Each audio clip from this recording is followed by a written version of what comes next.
before it's official. With me now, Sean Spicer, Chief Strategist and Communications Director for the Republican National Committee. Welcome, sir. Good morning. Good morning. So many questions, but first I have to ask you this. Is there a possibility of a contested convention? Of course. Look, we're going to let the process work itself out. We crossed the 50% threshold mark last night in terms of the number of states that have voted.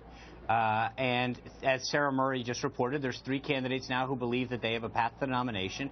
So from an RNC perspective, we're going to continue to prepare for all contingencies, including an open convention. Interesting, because you know Kasich's campaign seems to be banking on a contested convention. There are even whispers that the House Speaker Paul Ryan could be nominated at the convention, and he actually said this on CNBC last night. This is Paul Ryan. He said, you know, I haven't given any thought to this stuff, but then he went on, when he was asked specifically about a contested convention, he said, I say, well, there are a lot of people running for president. We'll see. Who knows? What do you make of that?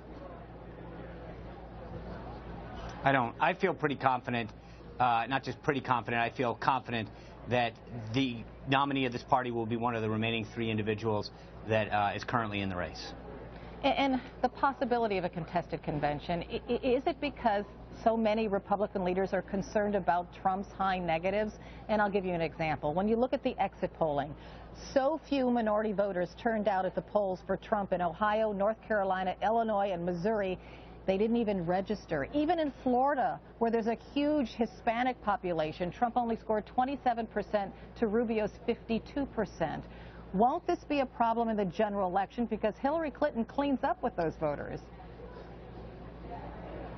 Well, I appreciate you taking the math the way you do, but if you look at how it's worked out so far, as of last night, going into last night, we had 3.9 million more voters on the Republican side than the Democratic side. We have turnout in 22 of 26 states as of the states that had voted into last night. The Democrats were down in 19 of the 22 that had voted prior to last night. So I appreciate that, but the reality is quite different. The intensity, the turnout are all on the Republican side. So say what you will, but the numbers just don't add up. People are excited about the Republican side.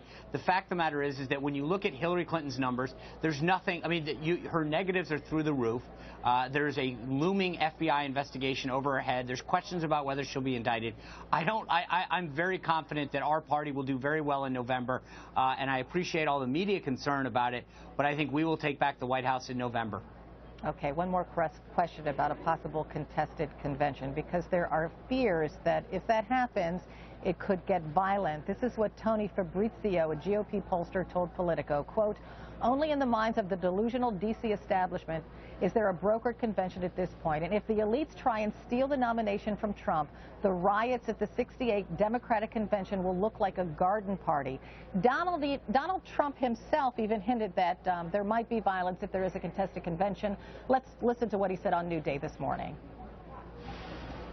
I think we'll win before getting to the convention, but I can tell you, if we didn't, and if we're 20 votes short, or if we're 100 short, and we're at 1,100 and somebody else is at 500 or 400, because we're way ahead of everybody, I don't think you can say that we don't get it automatically. I think you'd have riots. Okay, you heard Mr. Trump there. He says he thinks there'd be riots. What do you think? Well, first of all, I assume he's speaking figuratively. I think if we go into a convention, whoever gets 1,237 delegates becomes a nominee. It's plain and simple. The voice of the delegates. Delegates are elected to represent the Republican Sean, voters and activists. I'm sorry to interrupt, but I don't think Mr. Trump was speaking figuratively.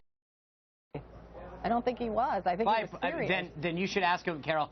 Well, I appreciate you trying to, guess what he was saying, but the fact of the matter is that it's the left and the people on the left that have disrupted events or trying to go in and undermine people's First Amendment rights. I think Republicans will have a very orderly process. We'll vote in the open. The delegates that are elected by Republican voters will go to Cleveland.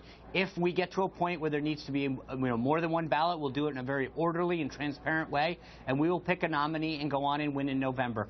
But I feel very good about how we're going to run our convention. I think it'll be very open, it'll be very transparent, and we will do it in a very democratic way. We won't use a bunch of super delegates to stack an elite front runner as our nominee. All right, Sean Which Spicer, is, thanks. that's how the Democrats do it. Enough said. Sean Spicer, thanks for stopping by. Still to come in the news.